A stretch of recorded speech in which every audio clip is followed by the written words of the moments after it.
Bobby, click go live. No, we're live. Yeah, What are it's you talking about? definitely live, Jameson. Yeah, no, Jameson is definitely It's live. not live on mine. Now it's live. God Oh my bless. God. Legitimately, Hello, and- my StreamYard didn't even show it. Yeah, no, anyways, hello and welcome back to the Schooner Pod. I'm your host, Bobby Howard. With me today, we've got Jameson Maxwell and Ty Lee. And boys, just like the start of this podcast, it wasn't pretty, but the Sooners got the job done, 17-13 over the LSU Tigers to finish the regular season 10-2. 10-2, a mark that I think all of us probably thought was a bit unfathomable at the start of this season. But sure enough, the Oklahoma Sooners look to be college football playoff bound. Truly unreal, unbelievable season. And but that game, yeah. I mean, Jameson, on a scale of 1 to 10, how panicked were you in that fourth quarter? I think I got to the point where I was just frustrated and saying, you know what? I'm not panicking. If we lose this, we don't deserve it. And I was kind of depressed, to tell you the truth. I think that was more of an adequate measurement of what I was feeling in that game. I think that's fair. It was more just sad that we had gone. It was like, oh, we were really going to go all this way and not pull it off. But but at the same time, like, that's what we've been doing all year. Especially for the past 4 weeks. We've been doing the same thing. Not like anything that we saw in this game was any different than what we've been doing all throughout November. For the past 4 weeks through November, we've been doing it against ranked opponents. We've been doing it at Bryant-Denny and things like that. We've been doing it against other playoff teams. So it's. And I mean, I was just sitting up there with Darielle, my wife, and we were just like, just like, look, we just need something to happen. We just need something to happen. A little bit of Sooner magic, a little bit of, just something to happen. And the Satania bomb, man, that was something. I don't know if you could call it Sooner magic. It kind of is, but also just LSU completely forgetting to cover the best player on our offense. But wow, which is a fairly low bar, to be fair. But give Satania his flowers for sure. Yeah, I think that I've been saying this for the past maybe 3 or 4 weeks, that the margin of victory for a Sooners win with our defense is so wide. It is so wide. You can play like crap. You can throw 3 interceptions and then they can return them into the red zone, and all of this stuff can happen. But it just takes 1 or 2 big plays in the game, and then it's done. And that's what happened in this game. All it took was, we had to wait a long time for it, but all it took was an Isaiah Satania big play. Yeah. I mean, that's kind of the recipe this team has to win games, is getting a scrap, getting a dogfight, just get a couple explosives, and I hope that's enough to do it. I don't know if that's a very reliable thing, but it's just kind of how it has to go now. It's been reliable so far. I mean, and I do have to say, I think, correct me if I'm wrong, but I think this is the first game this season that we have lost the turnover margin, but we've still won the game. No. Actually, we were pissed. I forgot how bad we are with turnovers. Yeah, we were the bottom of the country at the beginning of the season. So I can't tell you the games, but I can pretty confident there are games that even in recent times. Did we turn the ball over in Temple? We did win that game. We did, but Tier threw an interception. We didn't. Yeah. We lost the turnover battle there. We lost the turnover battle against Illinois State. Really, everyone. Bad stat. It's okay. Okay, bad stat. A lot of with how many turnovers they've been getting recently, I think it's understandable to be of recent times. Recent times. Yes, this is the first time in a while where. This is the first time in a while where it was this lopsided, and OU was able to find out a way to win. Mm-hmm. And they were bad turnovers that put LSU into really good situations. Yeah. Oh, without a doubt. And credit to OU's defense for the most part at limiting the issues there. Obviously the Peyton Bowen interception with that, red zone, near pick 6 that Mateer threw at the start. And I mean, I think obviously it wasn't perfect by any means, but the defense finds a way at, really mitigating those mistakes, really trying to paper over them, cover them up. And they did enough to get it done, without a doubt. Yeah. To put the defense in perspective, I feel like the margin of victory is really skewing people's perceptions. But I understand LSU has been not great this year. Holding a team to less than 200 yards and 13 points, any Power 4 team in November, is an awesome defensive performance. I don't care who you are, I don't care who you're playing. If you're playing a Power 4 team in November, less than 200 yards total offense and 13 points is unbelievably solid, especially when 10 of those points are off of egregious turnovers. It's another absolutely stellar defensive performance. And it's frankly, in college football nowadays, you should not be losing games if you're holding people to under 20 points. And it's, we'll get into it more, but it's a little wild that we're having to worry about losing a game when we're holding someone to less than 200 yards and 13 points. But it was unbelievable defensive performance. Like I was telling you guys in the group text during the game, I feel like the defense is so fun to watch now that maybe we're just making the offense terrible on purpose because we know that the defense is the more entertaining product. So whatever we can do to get our defense back out on the field, because that's what the people want to see. So maybe this is some sort of private equity play to push the content that gets the clicks. I will say about the defense, you will give them their flowers for 13 points in this game. And you'll say oh yeah, the turnovers, but just throw away field position, throw away the points, and just look at the way this defensive team played. Unbelievable game. Peyton Bowen's interception in the red zone, a hell of a play.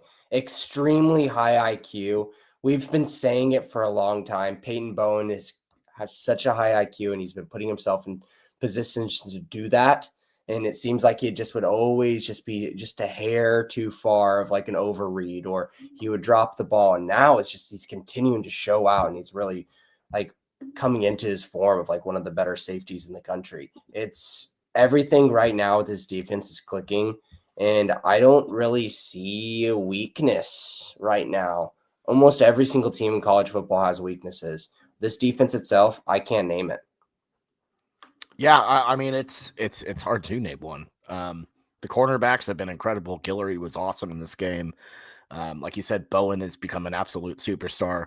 The amount of game-changing plays he's made in November, these definitive, just shut it down type of moments, obviously had that great pass breakup against Alabama to end that game. Had a just brilliant move to end the LSU game as well. Obviously the interception that we talked about, but he has just become unbelievably good. And he's a guy who I don't want to say was entering this season, we're he was, a disappointment or a bust by any means, but he was a guy where we're I don't think we've seen the best out of him yet. And I think we're really, really seeing that 5-star promise that we got. When OU was able to flip him from Oregon in that very eventful signing day. But he's taken his stock, everything with him, to an entirely different level. Yeah, this defense, I feel like you guys have said, it's hard to find a weak point. There's obviously someone's always going to have some sort of wild, freak of nature, especially as we get into the playoff discussion, potentially. We're not going to jinx anything. Right? There's always that random 6'9" receiver that you can just toss the ball up and play NBA rebound, or there's always that just insane running back potentially that you can face. Maybe not this year, but in general. But yeah, this defense, I feel like when I watch it, if I didn't know OU football, you could turn on any random clip, any game of the season, and you could give 20 people 20 different OU game, just short clips to watch. And not 20. That doesn't work for this analogy. You could give 11 people 11 different clips of the OU defense to watch. And every one of them would walk away saying that a different player was the star player on this defense. The depth of that defense is full of stars, full of guys that are going to be playing on Sundays, Mondays, Tuesdays. The NFL's taken over all the days. Thanksgiving. I was about to say, are they transferring over to the MAC? What is your Tuesday? Yeah, no, the NFL, not Tuesdays, Thursdays. Sorry, one of those T days. They're all the same to me. Not to be a dayist, but all the T days are the same to me. But yeah, it's just insane the depth of this defense, where there are guys across the board in every position that are stepping up and making big, game-changing plays. It is just so entertaining to watch. Like, if you're a coach for like high school and middle school kids, like, you got to be showing them this Oklahoma Sooners defense. Like, that's what you're trying to build. It's beautiful to see. Yeah, and I think like this defense could continue to get better into the postseason. I think a big player that we always said was one of the unspoken top players on this team was Jaden Jackson. And his snap counts have been extremely minimal ever since he got hurt a couple of weeks ago. Like, he once again only played 18 snaps this game. Maybe give him a couple more weeks and we can get him back to where he is. And putting in the interior, there's certain positions out on the field where it's like you have really damn good players and you can kind of reach a cap of how good you can be with them. There is no cap to how good the defensive line can be. Like, if you add more talent to the interior and the outside of your defensive line, it could really put you to new heights. And I think that hopefully these next couple of weeks can really help Jaden Jackson get healthy. Well, and you want to talk about adding some talent. If you can get R. Mason Thomas back, for that first and I didn't game, even bring that up, which is ridiculous at this point. Yeah. Just casually bring back the best player on your team on just a dominant defensive unit. Like, yeah, that'd be pretty damn nice. Which is just incredible. And at that point, it will have been about a month and a half, a little bit more than a half. Yeah, and these quad strains suck, so I mean, it takes a little bit. So I would hope that he's back then, because obviously he was, there's been conversations of like trying to get him on the field the past week or so, but not coming to fruition. But those quad strains really do suck, especially for a power edge rusher. Haven't needed him, so there's maybe in retrospect, playing the conservative game was the right decision. It is, but at the same time, man, the way that Taylor Wine is developed on the other side, it's just would be ridiculous. Special teams monster too. Mm-hmm. Yeah, man, I just love that. And you just love guys. Like, I keep talking about high IQ, and it's like, once again, Taylor Wine continues just making high IQ plays, continues to make the right plays, and there are some players out there that are extremely athletically talented. Taylor Wine is also that, because he can freaking standing jump over an offensive lineman and block a field goal. But there's always a little bit of variation if maybe they lean more towards their athleticism rather than their IQ. IQ always wins. And that's why every single game Taylor Wine is looking really good, because he goes out there and he makes the right play every single time. Yeah, without a doubt. Wine has been incredible. I feel like every time you enter a season, you have a guy who is like kind of the hyped camp guy, and, sometimes they just never show up. Elijah Thomas, please, can we get some snaps out of you? That'd be great. That's not really on him. That's on the staff. But Taylor Wine has absolutely hit those expectations and greatly exceeded them. He's been unreal. And, when you look at this team and you look at this defense, the depth stands out and the youth stands out to me. You really look at it, like, this team's going to be damn good next year. It's already pretty damn good this year. But defensively, that unit's just going to get even better. And you're looking at it, and outside of R. Mason Thomas, who's great, Robert Spears Jennings, also a really good player. You look at it, and you see a lot of faces who are probably coming back next year, and another year better, and another year tighter, and you have to be very excited about that. But defensively. Yeah, I think the key to this team being better next year is one face not coming back, but it's not for the defensive discussion. So, oh Lord, yeah, we're well. Let's talk about that. Let's talk about them right now. Well, let's see. Do we want to do a game ball for the defense though? It's we haven't done a game all ball day, in a hot man. minute. Yeah. Peyton Bowen. Well, I'm sorry, I forgot. Maybe we have. I haven't been on the last 2 pods. I just realized. So maybe we have been doing game balls. No, we haven't really. I did miss giving a game ball to my guy Delaren Turner, yeah. who was Mhm. he was at the Yep. game a couple weeks ago, and Was he deserved really? a game ball. He inspired everybody. But Cody Ford at the game for this one, so. I'm sure there were a lot of guys at the game, not just those two. Well, the people that they showed, like, oh, it's Cody Ford, he's back. Tim Duncan. Tim Duncan, the kicker. Tim Duncan, the kicker.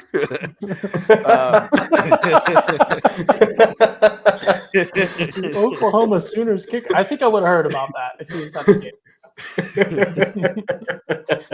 Yeah, Cade Horton. Shout out to Cade Horton. He was there. But anyways, let's talk about the offense. Let's talk about it. Not a great showing by any means. You had the 2 explosives. You put up a ton of yards, but you had 3 completely just costly turnovers. All 3 interceptions from Mateer. 1, batted pass, ball goes up in the air, anything can happen, that sort of thing. Really tough. And then just 2 really just not good.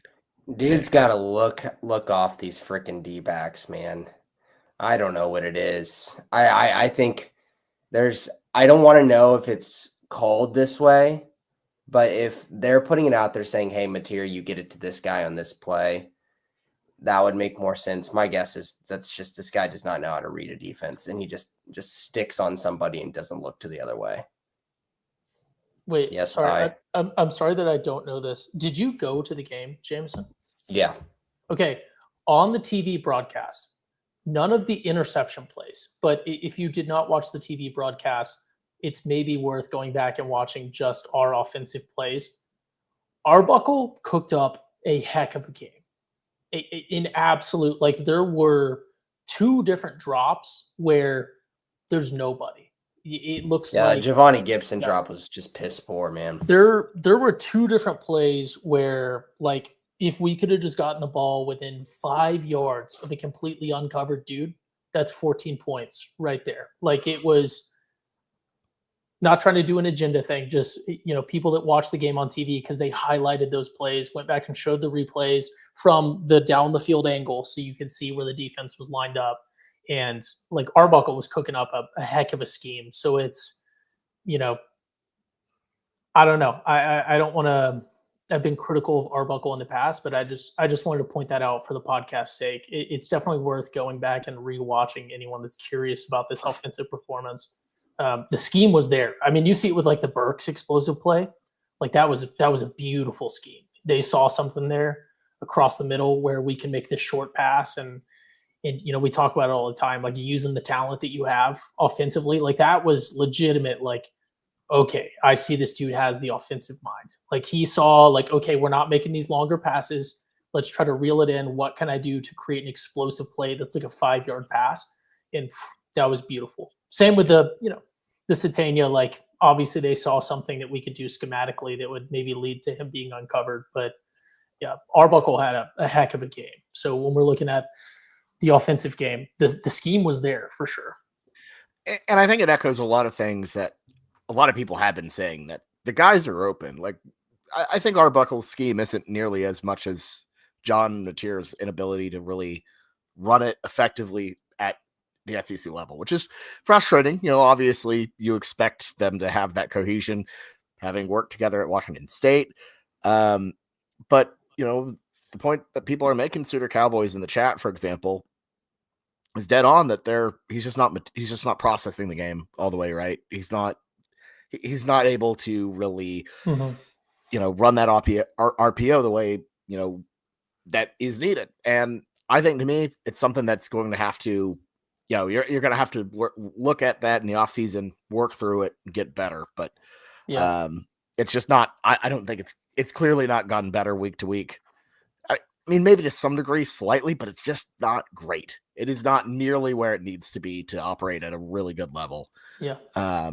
And, I think overall, receiver wise, you clearly just don't have the horses outside of Satania. Burks on occasion, I guess, but not really. This was his first touchdown since Michigan.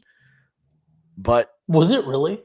Yeah, that was Burks' first touchdown since the Michigan game, which is saying something. So you have Satania, like your offensive play is hope to get Satania on that crossing route and get him, off to the races. Yeah. And I don't think that's a very good scheme. Cowboys makes a good point too. I was not aware of that, of LSU leading the SEC in interceptions coming into the game. I think important caveat to apply to this LSU team is, yes, they've stumbled. Yes, they're, without their head coach they started the season with, but it's LSU. Like, there's absolute dogs across that roster. I understand there's a lot of guys stepping in and out, but you have to give them their flowers too. And I'm not trying to make an excuse, but like, LSU is never not going to have dogs on that roster. So you gotta keep that in mind. Blake Baker's a good coordinator. Like, he's going to get retained by, Lane Kiffin. And if he doesn't, apparently he might actually have a shot at, a head coaching spot somewhere in the American. So we'll see. But Baker's maybe a damn good coach. Penn State still ain't got nobody. Who was it I saw? It might have been some Twitter BS that Penn State was looking at Josh Heupel. No, well, yeah, I've got a buddy. I've got a buddy named Garrett who's looking at Dua Lipa. So, fair enough. Did a Tennessee fan post that on Saturday, Bobby? Yeah. But yeah, Jameson, what are your thoughts on Mateer and everything? Yeah, I think all of that's right. I will say I think this has come down to a confidence thing, completely processing confidence. I think he has that ability to go out there and do that. But I think that his ramp up with this season of one, he's going to have a huge, burden of trying to learn how to read defenses against SEC talent and speed. And he did not get any of kind of the luxury of working up to that because he broke his hand. And now he's worrying about the beginning of the season when he's learning how to throw against an SEC defense. Could I make that throw? Is my thumb strong enough to spin it to get into that tight window, especially with all the RPO plays that we have? Could he actually make the throws that he wanted to? So now it's at the point where it's like he should be good. And it makes me wonder that kind of progression from the early part of the season is really hit his confidence down a lot, to the point where he's like, this is his baseline for this season. And maybe it is a situation where if he does just kind of wipe the slate clean in the offseason after all of this, have this under his belt of like an experience factor, then maybe he could do it just fine next season and improve. Yeah. It's an argument, Ty, and I understand the haters. I understand the haters. I will say this, and I was real tired of it. At the game, I was so damn tired of all the put in Hawkins. I said, you put in Hawkins, the grass ain't always greener, and you're losing this game no matter what. Mateer's going to look bad, but he's going to have a couple plays, and he's going to win us games because he had. And I guarantee you, if we would have played Hawkins in this, he would have thrown Satania like 20 yards ahead of his route on that open play. Yeah, but 20 yards ahead of the dude, there's not an LSU defender. Like, the third interception was nothing to do with the thumb. That guy was never. Yeah, I'm not saying it's the thumb. I'm saying the thumb created like a disadvantage in his ability to make throws that he wanted to, and now he doesn't have the confidence, and he's completely shot everything that he has intangibly on the football field. Interception against Temple that's my argument to that. Interception against Temple. The thumb is definitely like, look, I was all in on Mateer early season, right? I think we've now seen that he has the heart of a he has the heart of a dude that you want leading your team, but he's the only reason that LSU was in this game. And we could have run a trick play and had any one of the backs or any one of the receivers throw the passes that resulted in the touchdowns. So it's like, I don't know. Sam Levitt's in the portal. I know Ben Arbuckle is a big listener of the pod, as are millions of people. Sam Levitt's in the portal. The donors, you need to hear this. 6 figures, I think. I don't even think we need to go into 7. I think 6 figures, you can get an OU a national championship next year if you just pair anyone with this OU defense. But yeah, I don't. I hear you There's on no way it, to. Ty. There's no way to know. There's no way to know definitively. I just want to put that out there. It's like, because to give him the benefit of the doubt, right? First interception, like we talked about, tipped. There's nothing you can do about that. That's maybe you throw it better, it doesn't get tipped, whatever. It was a bad throw, even if it wasn't going to get tipped. Yeah. So, but that's kind of bad luck. It's intercepted, right? There was 2 that probably should have been intercepted, and the LSU dudes weren't heads up, but the third interception was just egregious. Yeah, they were all bad. And we've been saying it for the past couple of weeks now. Honestly, maybe longer than that. Is John Mateer has this uncanny ability to throw to defenders and them not catch it. And that just wasn't the case versus LSU. Whenever you have one of the better defensive backs in the country. Like, oh no. And then they've done this already to DJ Lagway in that Florida game. Like, you talk about how they led the SEC in interceptions. Well, DJ Lagway did this exact same thing to them and threw 5 interceptions instead of 3. And still Florida had a weird chance that they could have won that game. Yeah. And I mean, it's one of those things I can understand people wanting to start the slate clean. I like for next year, I don't know if I agree. I think the cohesion will just give them another continuity is so important. We cannot underestimate continuity in today's college football. Yeah. Continuity, and this has been a situation that has had no continuity at all. I mean, Arbuckle is what, the 4th OC in 3 years when counting Joe John. Mm-hmm. Yeah. So yeah, I mean, you need to give it some time. I totally understand the frustration. He's not there. He isn't there yet. But that doesn't mean that you can't give him another offseason. These things. He's a redshirt junior. Yeah, the first time in the SEC. It's a leap up. Okay, yes, but determining if someone has if someone has a red, like, he can't tell the difference between a red and a white jersey.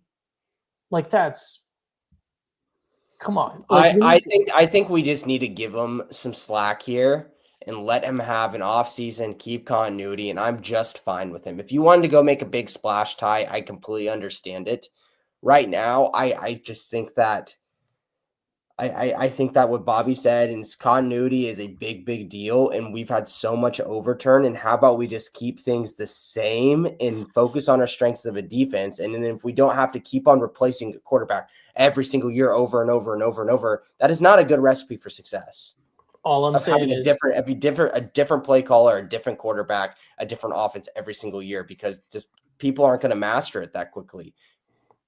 5 years ago, we had a guy who has now unilaterally carried UVA into the playoff discussion and potentially a ACC. Oh, bro, no, we're not. Don't even talk to me about the ACC. Chandler Morris, come on. Chandler Morris would have had more than a 4-point delta on LSU. That's all I'm saying. No. I'm going to just completely shut that off. I'm not even going to discuss it, Bobby. But I wanted to give a shout out to my girl Jamie in the chat. We talked after the game. She's a loyal listener. I promised her I'd give her a shout out on the pod. She's listening right now. So thanks for listening again, Jamie. All right. Yep. Appreciate it, Jamie. And glad that Jameson was able to calm you down about Mateer. Yeah. What in the world? Aren't you supposed to do no harm? You have harmed the listeners irreparably. I also, while with non-maleficence, I also do beneficence. Oh my God. I can't even talk, and I'm on a podcast. I'm just so dead right now. Just let me die right now. Yeah, no, you've been traveling back. You're like all day. It sounds like you've been going through, Thanksgiving travel hell back to the DC area. So let's kind of come back to the offense though, because I think a lot of people are going to be like, oh, look at the yardage. Look, 300 plus passing yards from John Mateer and all of this stuff. I'm not even going to talk about that. I'm not even going to talk about it. Well, you just did. Okay, because it's a pod. I'm not going to talk about it further. How about that? Just because I just don't think it's significant. I think a lot of it was just empty yardage. And so I think that's just box score watching, from my opinion. Well, about a third of it was on 2 plays, 2 explosives. So yeah, I mean, it's one of those things where that's why yardage doesn't totally matter. And you have to score to actually convert on that, which is the total in like the whole Alabama situation when OU went in, beat them in Bryant-Denny, and they're like, well, Alabama didn't really actually lose that, really lose, because look at all the yards, look at all the stats. It doesn't matter if you're not able to score. So that's the case here. It's not worth parading the yards, all that. To some degree, you feel good that there were points to feel good about. But the turnovers, all of that, kind of sullied a lot of that. So with this, you just kind of take the 17 points and, if OU eliminated, even like half of those turnovers, yeah, I think that the offensive output looks a lot different. But I don't know. I don't think it's something to crow about too much. I do have to say, shout out to Jameson. We had almost 100 yards receiving from our beloved Sooners tight ends, if you include Bauer Sharp's 17 yards, which was a key first down, I might add. That was a devastating. I wanted Bauer Sharp to throw a ball. I was expecting it. Did y'all know he played quarterback in high school? No one's ever mentioned that Bauer Sharp played quarterback at high school. I just found that out today. We did not see a jet sweep or a throw from Bauer Sharp in this game, which I think is just malpractice at this point for the LSU offense. He was the recipient of a double pass, but yeah. There is one topic I do want to talk about, and I promised myself I wouldn't, but it's just too funny. I cackled when I saw number 0 go into the game. I legitimately think that might be the biggest reason I lost my voice Saturday night. I was yelling a lot, but the cackling that ensued after Jaden Ott goes into the game is ridiculous. Well, I can't what happened. This team is going to watch his stupid little video that he posted about all of his favorite brands and whatever beforehand, and they let him go out again. Well, Jameson, what happened immediately when he came into the game is Deion Burke's touchdown. So that's the Jaden Ott effect for you right there. Yeah, where's his box score plus minus? The Jaden Ott effect is I don't know, one of the most genius cons in the history of sports, because he looked at this team and said, oh my goodness, there's a much bigger fraud in John Mateer, and I'm going to commit egregious fraud, and then everyone's going to forget about me because Mateer will have ripped them off even worse. It's genius. He's like the lobsters on the Titanic. I will say that let's do another positive thing to kind of bolster up John Mateer. This run game ain't it right now either. We need timeouts so bad. Speaking of, where's the FBI? Well, the whole reason why Ott was in the game is because Blaylock's clearly hurt. Xavier Robinson's clearly hurt again. Yeah. Yeah, that room has been walking wounded. Javonte Barnes is clearly transferring, by all accounts. And I was promised Taylor Tatum. Yeah, we were promised a healthy Taylor Tatum, and he didn't show up. He was in the post game Whataburger win cam though, so that's good for him. Was he or was that AI? No, I need definitive proof that some of these guys are still alive, because I think there's, I don't know. I honestly think that a wellness check into Taylor Tatum would be a good idea. Yeah, I saw him. He was there. He looked really happy. But I want to see wellness. I need to hear his voice like Jaden Ott did. I need a Taylor Tatum video. I need him in the Blade Runner. They sit him down at Blade Runner and they determine if they're a real human or not. Because I don't know. I think DeMarco Murray could be embezzling funds by selling organs of these guys or something. I don't know if these guys are still around. Yeah, I don't know. Is he a good recruiter? Who is he recruited? He's a good. The most ridiculous thing. No, he's a good recruiter, but a bunch of dudes who are putting up 200 yards on the season. That's the problem. Is he's a good recruiter, but he's a horror. He's not a good developer. He's just recruiting the wrong dudes. He's a good recruiter. He's just recruiting the wrong dudes. Like 5-star Taylor Tatum, and then nothing happens. He can get a great portal edition of Jaden Ott. Nothing happens. I'm not trying to blame DeMarco Murray for Jaden Ott. I don't know. No, we don't know what's going on in the room. We don't have intel. Yeah. We're And just some just to dudes. clarify, we're not. That was a joke. We don't think that DeMarco Murray is harvesting organs of these guys. Just to clarify. Thanks for clarifying. No, we need to evaluate the offensive. Like, and that's, I will say, that is one thing that absolutely needs to happen. I think Venables has to look at the offensive staff and rehauling that. I know we're 10-2. I know OU's 10-2. I know it's going to be hard conversations, and you're going to have to let go probably. Well, the whole staff's basically ex-OU grads. You're going to have to let go of some fan favorites to some degree of legacy guys, but the offense needs more work, and I think that staff has to be part of it. I think more NIL has to be a part of it, used in the right ways, not just all giving it to Jaden Knott for some reason. Yeah, I get the move going after Jaden Knott. It was, I think, in theory, it should have worked out. The intangibles, the want to, the work ethic weren't there. So, I mean, I get it. And it's like, I don't know how this happens, but whenever you're kind of, he was essentially poached. Like, it was a quick behind the scenes in the portal commit to Oklahoma. How much you can actually sit down and do like a full job interview with this guy. Ask him some behavioral interview questions, kind of see, what is his work ethic. Talk to the, like what sources from Cal are going to tell you, oh yeah, this guy's a great practice guy. You're not going to find that out. Right. So that's kind of just like, sometimes you get something that you thought was really damn good, and then you realize it wasn't as good as you thought it was.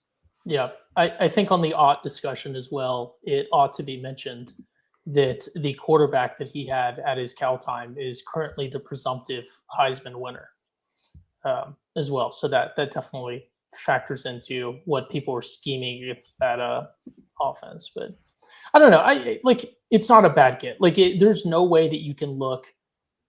Yes, hindsight is 2020, but he was a highly sought after transfer. Whatever it is, a great move. We don't know.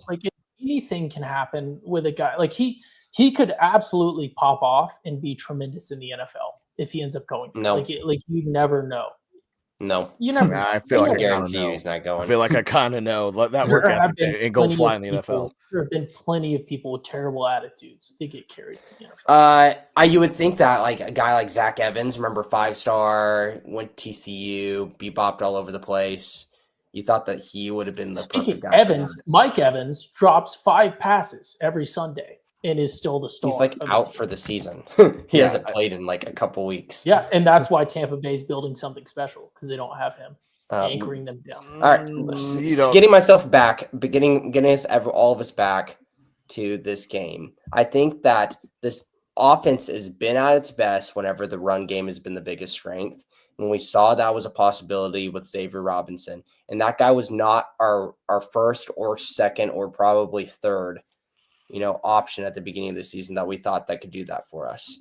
And so give him props there. But ever since that knee sprain, they putting on that knee brace, he's just not quick in between the tackles, and good on them for just pulling him and just saying, screw it, we're not going to play this anymore and do these 1 to 2 yard in between the tackle, low, ceiling kind of plays. And I think that if it truly is just a lower grade knee sprain, that he should be good and should be 100% healthy in 3 weeks. Yeah, which would be obviously massive for sure. And, hopefully Blaylock can get back out there. And, obviously, something interesting too. And, Oklahoma Breakdown kind of broke, kind of brought this up. The postseason games don't count against you for redshirting. So maybe Javonte Barnes shows up out of nowhere suddenly.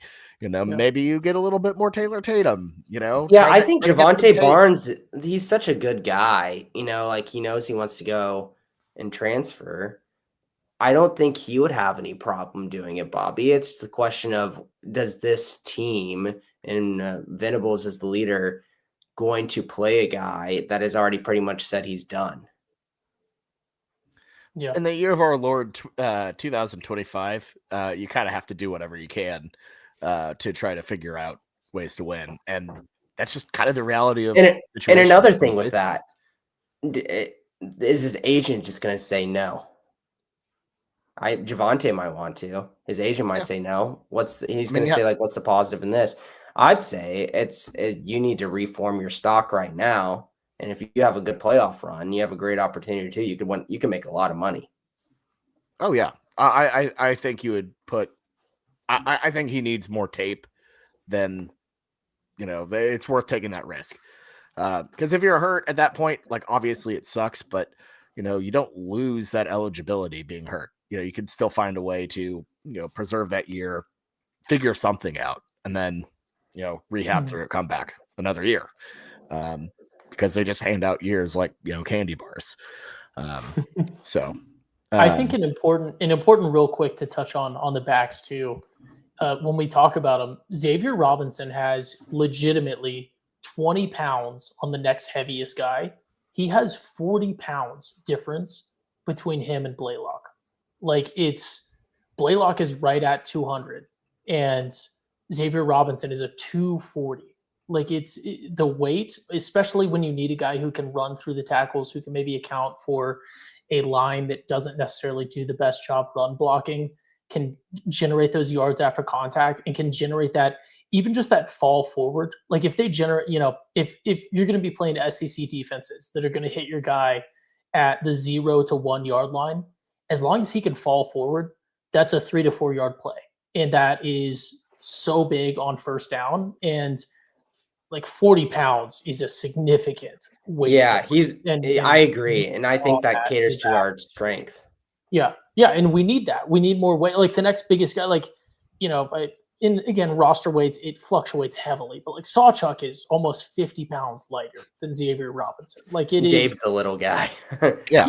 Well, in Robinson's different type of back. Yeah. Robinson's tall for a back, but it's like, the one that we need, like if we're talking about, what does this OU team need for being competitive in the playoff or being competitive for next year?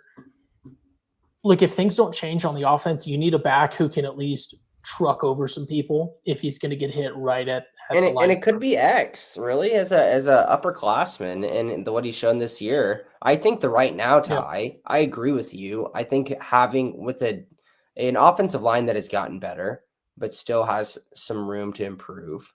A running back that can fall forward for a 3-yard gain is extremely needed. But the problem is right now he's only falling forward one yard with the way his health is right now. Yeah. And so if we can get him back to what he was, especially and also in the Ole Miss game, he looked amazing. Like that guy almost won us the game. Yeah. No, when he has that zip, he absolutely is just an incredible back. He just needs to get healthy and stay healthy. In 3 weeks, he might be able to do that. But yeah, I would figure as much. I don't know what Breakdown said about the offensive line and what Gabe said about the offensive line, but I wanted to make a point that one of my buddies, Evan, was talking about during the game, with obviously Michael being out and you moving Wee-Woo over to center. I think we had a lot of false starts and put us behind the sticks.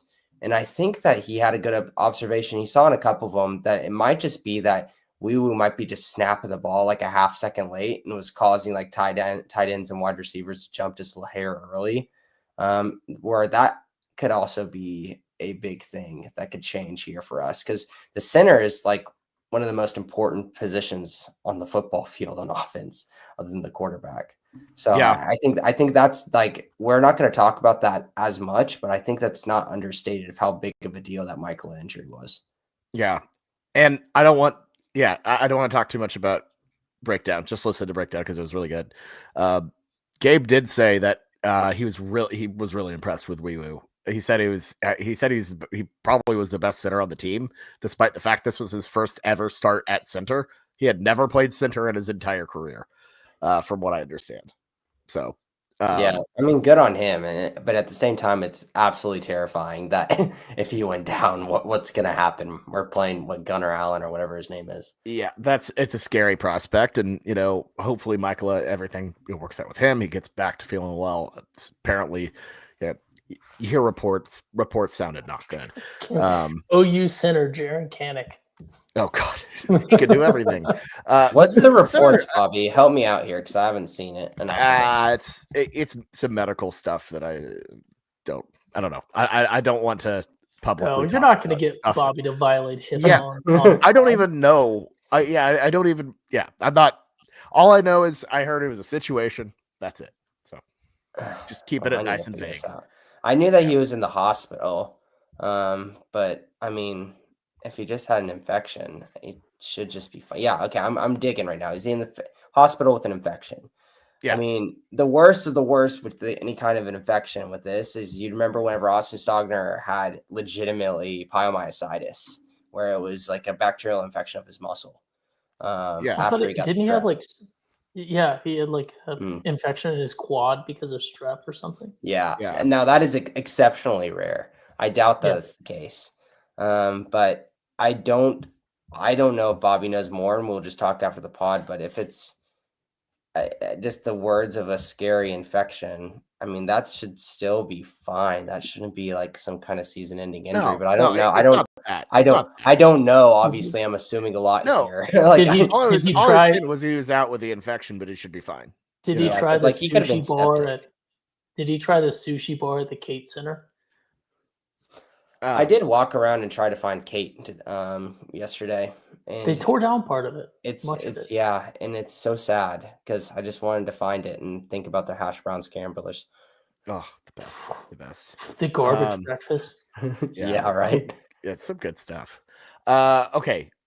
Anything else we want to say on this game? No, it's just survive and advance, and I think that we'd be remiss not to just kind of postulate about CFP now, because that's what everyone wants to talk about, and that's what makes things fun. That's what what we were going to bring up, Ty. I have one quick thing to say on this pod. Sam Levitt NIL target is like 1.1 mil. That's all it takes to get you a national championship. Dude, I don't believe in on threes for NIL evaluations. No, that was Google AI. Oh, yeah, okay. worse. Even It's worse. maybe pulling from Okay. No, whatever it takes, dude. 5 mil. I'd give Sam Levitt 5 mil. I've seen him play. I've seen him go eye to eye. I've seen him go eye to eye with Josh Hoover, who should have won the Heisman this year. Oh, Lord have mercy. Let's talk about the college football playoff. We're talking to you, Harold Ham. Bring out the Bucks. I thought he was an OSU. No, he's an OU guy. I can't remember. None of the really big OU people, or none of the really big Oklahoma people are OU, unfortunately. Yeah, no, they're just anyways. Yeah, so playoff. Let's talk a little bit about it. Not a lot of craziness happened ahead of OU here. So I think we were kind of hoping for something, maybe something with Oregon, or, maybe something with Ole Miss in the Egg Bowl. You really only got A&M falling. That doesn't do a ton for you. But to me, it looks like OU, if Alabama doesn't win the SEC, is going to host a playoff game. I feel relatively comfortable with that. I don't know if y'all share my same level of comfort with that. Jameson? Yeah, I don't know. I feel like there's a lot of media right now trying to put Oklahoma down in the dirt, which is kind of a shame. And honestly, I don't want to listen to it, but at the same time, how much do we think that the committee are these mega ball knowers that are just going to dismiss a lot of these media folk that are going to go out and try to push a narrative that Oklahoma's eye test doesn't look as good, and then they actually do put Notre Dame up, despite them just trouncing on horrible teams. Like, I think to put in the words of Ty, I think Jay Knott could throw for 200 yards for Syracuse's defense. I never said that, but whatever John Mateer could throw against Syracuse's defense, Jay Knott could throw 2 times. So, yeah, you could take the dude who kicks the Pat McAfee game day kick, and he would throw 2x what Mateer throws. I think to me, the biggest thing about this is Notre Dame hasn't played enough quality teams to catch up to OU, even though the eye test does look good. The resume just has to stand, ahead of Notre Dame. It absolutely is way better than their collection of cupcakes and all that. I understand they have 2 really, really good losses. OU also has 2 really good losses. And in addition to those 2 losses, they have a bunch of really good wins. All Notre Dame has is USC at home. So to me, I feel like I Notre mean, they're Dame. going to give them the Pittsburgh game, but that shouldn't be used whenever Pittsburgh legitimately wasn't trying. No. And as we saw with Pitt, Miami, not great. Pitt's not good. I just don't see a world where Notre Dame jumps. Obviously, they don't have a game this week. I see a world, Bobby. It's not the world I think it's going to happen, but I see it, and it scares me. Okay, well, here's a couple things that you guys have to consider, and I'm the admitted sort of ball not knower on this podcast, but as I just pull up last week's CFP rankings, one team in front of us has already lost. One team in front of us has to lose because both Ohio State and Indy are in front of us. Both are making the playoff, just to be clear. Ole Miss, I think by the standard that the CFP is set with, if you look at Florida State last year and everything else, will be docked for losing Lane Kiffin, and who knows what else is going to happen But with how that Ole Miss far? roster. I don't. Yes, think but how far? But I don't even think they could. They're only one in front of us right now. They're only exactly. One in front So of us they can't. They're not going to go behind us, Ty, because they have the head-to-head. So they're not going to move. Yeah, well, you would think that, but if it was like the commissioner of the CFP has come out and said earlier this year that he cannot compare Notre Dame and Miami in spite of the fact that they have a literal head-to-head game where they played each other. So, like, again, the CFP is sort of ball not knowers, and they live in extreme recency bias. Like, I think I could see Ole Miss getting sort of shafted. Ohio State, Indiana, right? Neither of them are going to fall to our level. They're 1 and 2 right now. A&M probably not going to fall to our level too. But like 2 of the teams, at least 3 of the teams for sure in front of us have giant negatives. And does this pan out for us or does it not? I think Bama wins that SEC championship. And Georgia's in front of us. Bama is behind us, but we have the head-to-head to Bama. So there's so many what ifs in this. Like I don't know what 1 through 7. Alabama would absolutely jump OU if they won the SEC championship. Yeah, but does Georgia stay in front of us then? That's the thing. And do you want to put Bama at 8 or 9 in front of OU? Do you just disrespect the head-to-head in Alabama's house? Like that's the thing, because if you're going to put Bama in front of OU because the SEC championship, I understand that. But if you're doing that, then you're ignoring the head-to-head between OU and Bama, at which time you have to reasonably ignore the head-to-head between Ole Miss and OU because Ole Miss is not the same Ole Miss team. So, like, I don't see how we don't have at least one team that's in front of us drop behind us. I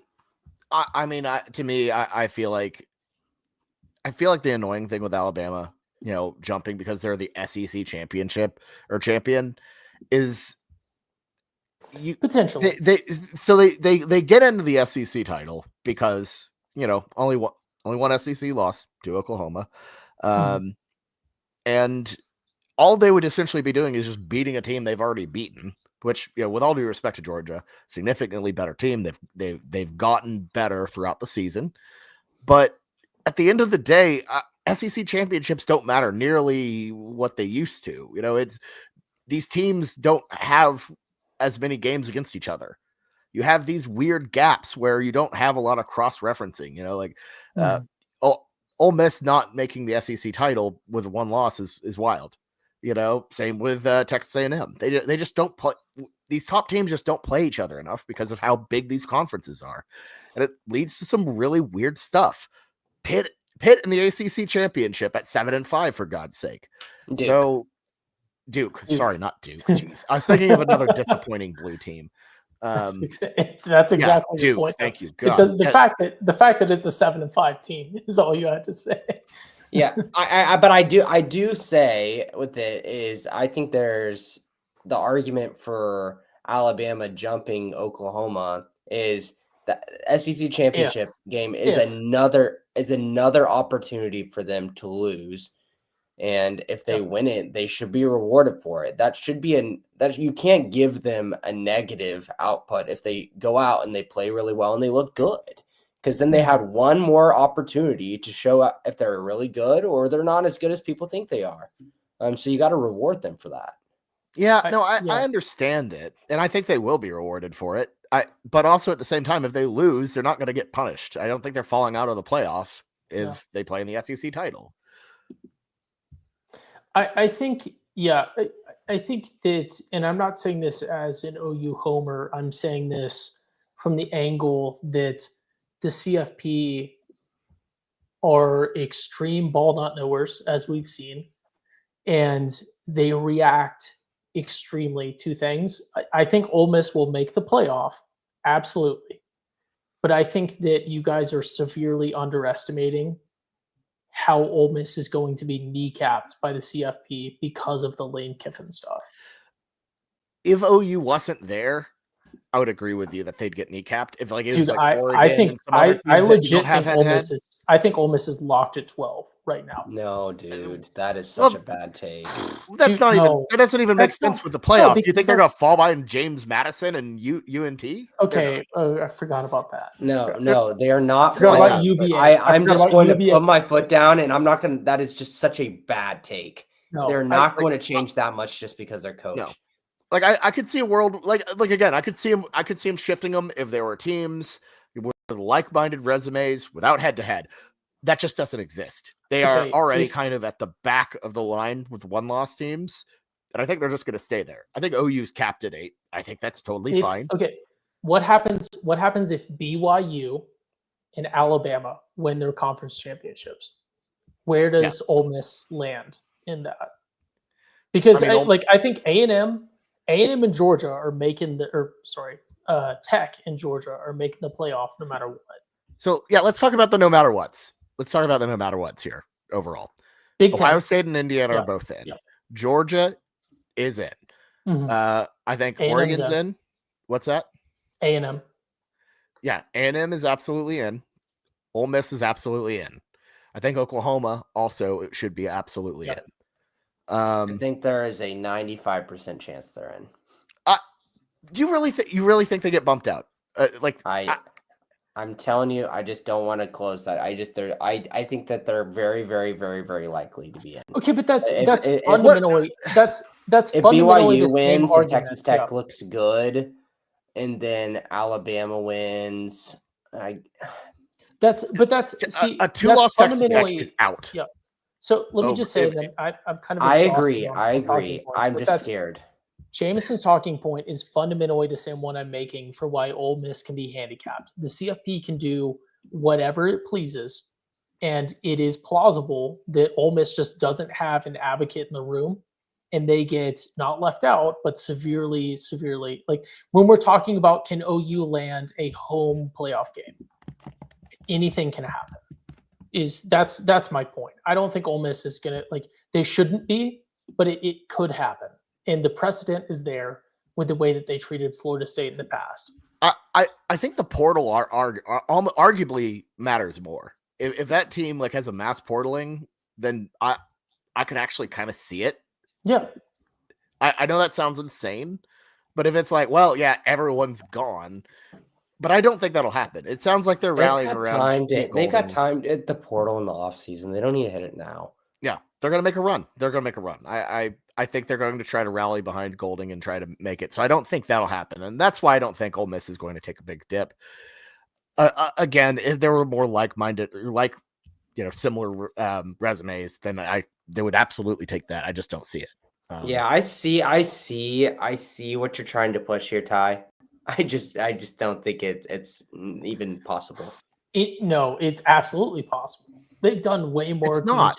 It's not. It's not that you are not leaving out a one-loss SEC team. No, it's legitimately, and it's punishing every single one of those players and all of the other coaching staff at Ole Miss just because of one guy's. Time out. You guys are thinking. You can't do that. No. Wait, have you guys been thinking I've been saying that Ole Miss is going to get left out? I'm saying Ole Miss is going to have could potentially have a lower seed in the playoff than OU.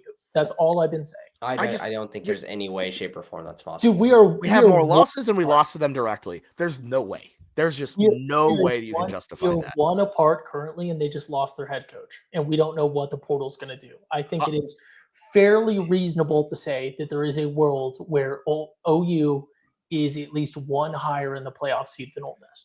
I just feel like there is a clear cliff between OU at 10-2 and all the 11-1 teams. I see that as a defining line. Yeah, but again, not all of those teams They are just going to be aren't. 11 It's just not a reality. Those just not a teams are reality. not going to be 11-1 when the committee chooses who. Ole Miss is. Yes, Ole because Miss they're not is. playing. Yes, without their coach. And again, that's all I was saying. Every hypothetical I presented said that Ole Miss was going to make the playoff. And I think you could argue that a 11-2 Georgia is ahead of them still. I think that would be that would be fair. But I don't know. I don't see it. Yeah, let's play the scenario though. So Alabama beats Georgia. We're bumping down to most likely scenario would be we'd be at 9. Yes. And then we play Ole Miss at 8. Would that be the most likelihood scenario? You think there? It depends on. I think it depends on how much they ding A&M for losing to Texas. Is the biggest thing. Do you think that they would fall below Ole Miss? I don't think they will. The AP put them there. I know the AP and the and CFP do not agree. Texas A&M has a 100%. Really 100%. damn good win versus Notre Dame. No, I would have A&M ahead of Ole Miss, especially given the conversations we were just having with Ty. I think that's one of the reasons why they're going to be where they are. So I think to me that's I think it would be Ole Miss, a road playoff game in Oxford if Alabama wins the SEC, and you don't have chaos like or Texas Tech losing, stuff like that. Yeah. Would you rather play Ole Miss with all of the chaos that they have right now on the road or play a Notre Dame team at home? Not what you want to do because you want to go to a home playoff game, but for a better chance to win. Who do you think we have a better chance versus either of those? Because I hear an argument for both of them. I think there is an argument for both. Vaught Hemingway in Oxford is not exactly the craziest environment in the world. I think they'll be fired up for this game for sure, home playoff game. And, you just got left at the altar by Lane Kiffin, but it's Pete Golding, so I feel like that's a winnable spot. You've played the team already, and it's hard to beat the same team twice. And Oklahoma's been clearly comfortable on the road. They're undefeated on the road. So I think there is a very, very good argument for that. I think Oklahoma, I like OU's odds against a Notre Dame potentially. I know that's probably an unpopular take, but I just feel like what they can do against the or their offense, I think they can really slow them down. It's the Notre Dame defense that gives me a lot of pause. And if we're just talking about those teams head to head, I think you'd rather play Ole Miss again, just because of the familiarity, running it back, that sort of thing. I think I trend towards Oxford just in terms of like winnability, but both would be very, very tough situations. I'd rather play Notre Dame. I'd rather play Notre Dame. Bobby says, right, Notre Dame's defense gives him pause. A John Mateer-led OU offense is scoring 0 points in the playoff. So defense, to me, we take that, we throw it off the table. Does not matter because we could play the worst or the best defense. We're scoring 0. How about you have a serious talking point, please? No, but like serious, like it does give, right? There's absolute merit to playing Ole Miss, right? I agree with everything Bobby said about Ole Miss, right? Lost the head coach, who knows what. Playing them again, you can run back all the old tape, all the lessons learned. We have every advantage there. And I agree, Oxford, I don't think is as tough of a place to have to go into and play, especially when we get late in the season, when the weather is going to be a little bit warmer on average. Who knows when the game is played in Oxford versus in Norman, right? And that makes things a little bit easier. Going up to Indiana to play Notre Dame is going to be harder just by nature of it being cold and it being a bigger stadium. And everybody. The OU Notre Dame in Norman is okay. So it would be in Norman. This specific conversation is OU Notre Dame. The most likely scenarios is Notre Dame coming to Norman. Again, I still like having to go to Oxford, but against Notre Dame, right? Again, and I'll make a joke, right? We would score more than 0 points on offense, but if Notre Dame's best thing, and I haven't watched Notre Dame really this year, but if their best thing is their defense, to me, it's not. I'm relying on turnovers and defensive points and defensive stuff to win this game for OU. And I feel like that's not a crazy take. This Notre Dame defense isn't the best thing in the world. Like, I don't know where this is coming from. It doesn't matter. I talked to a Notre Dame fan who specifically said that this defense just pisses them off. I wasn't trying to say that it doesn't matter. I wasn't trying to say that there's some shutdown defense.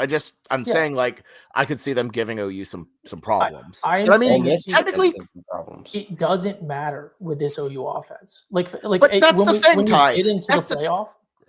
The playoff doesn't magically make things hard. No, but OU has just gone through a stretch OU has just gone through a stretch where they've played at Tennessee, at Alabama, and then played a really damn good Missouri team at home. All bits aside, yes. Tennessee is nowhere near the playoff. Please let me finish my talk. And then an LSU team that is filled with 5 stars that underachieved, was mad as hell trying to finish it out, and the offense still did just enough to win. They're not going to light the world on fire, but just because there is a CFP logo on the field now doesn't all of a sudden make things harder than what they've just been through. What they've been through in November has shown that they can compete at the highest level. It's not going to be pretty, but they can find a way to win in any environment against any team. No, but in this specific conversation, we're talking about a hypothetical against a very, very solid team, right? Tennessee, nowhere near the playoff. Bama, absolutely in. Missouri, nowhere near. Like, we have already got embarrassed by this Ole Miss team. Different team, I understand. But it's wasn't embarrassed, though. I think it came down to the fourth quarter. You can't give me the argument. You can't give me the argument, this OU offense has done enough to win the games, when 50% of the games that we're talking about currently are games that we have already played and lost because we couldn't score points. Dude, I'm going to stop you. That Ole Miss loss was not like our offense did what they needed to comparative to all the other games. The defense got torched on a rainy day, got 300 passing yards on them, and Trinidad Chambliss just cooked them. So that was a well-rounded loss. That team was just better all around than us that day. Yeah, it's an 11-1 complete team. Ball not nowhere. Takes. No, it's not. You can't. No, because you cannot tell me that the OU offense can do it. It just doesn't fit your bit. This just doesn't fit your bit. It's not a bit at all. It's not a bit at all to say the OU offense can do enough to beat Ole Miss when we have played them already this season at home in Norman, and we couldn't do it, and we only scored 26 points. And I'm pretty sure not all of those great points for this team.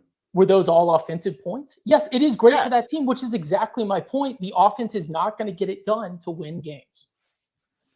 26 points is pretty damn good in competitive football around the country, in my opinion. No, it's not. Especially whenever you have one of the best in 2025 in college football, it is not. Every single team in the playoff, I guarantee, is averaging more than 26 points per game. Okay, so averaging 26 points a game in a ranked matchup. But that's what I'm saying. The fact that against an 11-1 team, an 11-1 team that their only loss was a tight, nail-biting road game against Georgia. So it's not like, I don't understand why you're treating Ole Miss like they're the little sisters of the poor here. That's a damn good team. I'm not at all. You guys are saying that the OU offense is good enough to beat Ole Miss in a hypothetical. That's cool. Why can I point to a game this season where it wasn't? Well, I mean, it was. I think partially. That's all I'm saying. Is if Notre Dame is a dangerous team. But it's I look at Ole Miss. I know for sure that we can lose to that team because I can point to a real world example where we did at home. So I would rather, because again, I agree with everything you said about Ole Miss. I want to crack at Notre Dame. I do. I think that if we're talking about a team that is built around the defense, where we need turnovers, we need defensive points potentially, and we need some Sooner magic to win, I'd rather take Notre Dame at home. If we're going to win either one, for me, Notre Dame at home means more. I mean, if we're talking about that, in terms of thematics and, what would mean more, I agree. Notre Dame at home, the history behind that would be amazing. I'm not saying, and again, we could win either game. And like I said, I think Ole Miss, if you blind taste test it, is the more winnable game for sure in the playoff, if you factor in everything that's happened. I just think it's absurd to say that the OU offense has what it takes to beat Ole Miss. We know for a fact that they didn't at least one Saturday this year. So, like, I mean, no, like, not by itself. The OU offense has no ability to win a shootout against anybody. That's obviously clearly the case across the board. We know that. That is defined. The defense will have to step up. And what in its worst defensive performance was Ole Miss. So, like, yeah, I mean, yeah, the offense isn't going to carry the team. It won't. Obviously, we know that. But it's going to do enough to get OU across the finish line at times if the defense plays well. And that's my thing to me is it doesn't. I don't know. Well, it's all hypotheticals. Yeah. Yeah. And I think Thomas does make it. Thomas thing. does make a good point. A good point in the comments is Pete Golding is just Alex Grinch in one of those hats that's like a visor, but then it has fake hair on the top. So yeah, I don't know. I'm not too afraid of. I don't know. I think either would be a really interesting matchup. And then one thing we need to talk about too that would be interesting is if you're in the 8-9, you win that and you're going to the Rose Bowl against Ohio State, which be something else. But this defense can put you in a position to beat anyone. Could be Indiana. We've seen that. Indiana would be. I mean, that'd be interesting. All right. Well, I don't know. I feel like we've kind of handled this whole conversation. Jameson, any final thoughts on this? No. We'll talk about this later whenever we have it. Yeah, fair enough. We'll be back on Tuesday to make our picks on the weekend spread for conference championship week and talk about, the college football playoff rankings. We'll have a little bit more clarity after that. So until then, for me, Jameson, and Ty, this has been the Schooner Pod. We'll see you next time. Have a good one, everyone. Boomer Sooner.